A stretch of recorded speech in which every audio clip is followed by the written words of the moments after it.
In this video, I'm going to go over how to have students create their own docents and then share those with classmates if you'd like that. This has been a really big request from a lot of teachers. So the way that I've done this is first what I've done is I've made instructions on a Google Doc for this project and then published that and then actually turned this into a docent, and I'd embed a video like the one that I'm creating right now to give them instructions on what to do as well as a discussion. So I'll actually create that right now. I'm going to add in a discussion question down here and ask students to paste their class code down here. All right, so now this is going to be a really quick, easy way for the whole class to be able to get those class codes so they can enroll in the classmates' classes and then complete the docents. All right, so now as a teacher, basically that's all you need to do is get the students going with the instructions.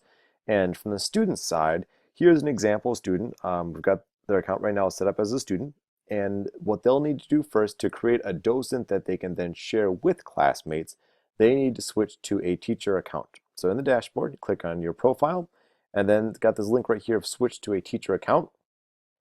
And then there we are. So students will be limited, right, because they're going to be a teacher now. They will be limited to the free trial unless your district has a subscription.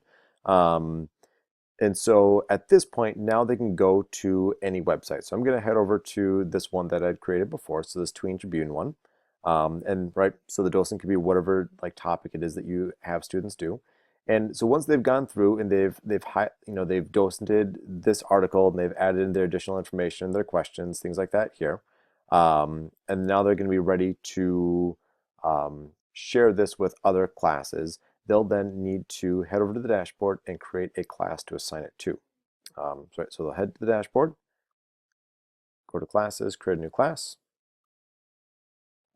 and they now have this class code.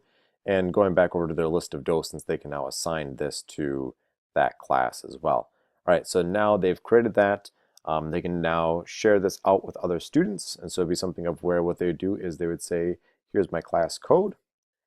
And then have students then be able to enroll in that class. Now, something that's very important is that in order to enroll in a class, it's going to be really important that students switch back to being a student when they need to take on that role. I've made this mistake in class of where I forgot to tell them to go back to being a student when they're done creating the docent. So they click on their profile and then click switch to student account. And now they're back into their regular student account and they'll see all their docents there. They can always switch back to the teacher, back and forth. But this is a really great way of where I've had teachers that have had students then present their docents to the entire class, and during the presentation, their classmates would then sign up for that and then actually start completing the docent.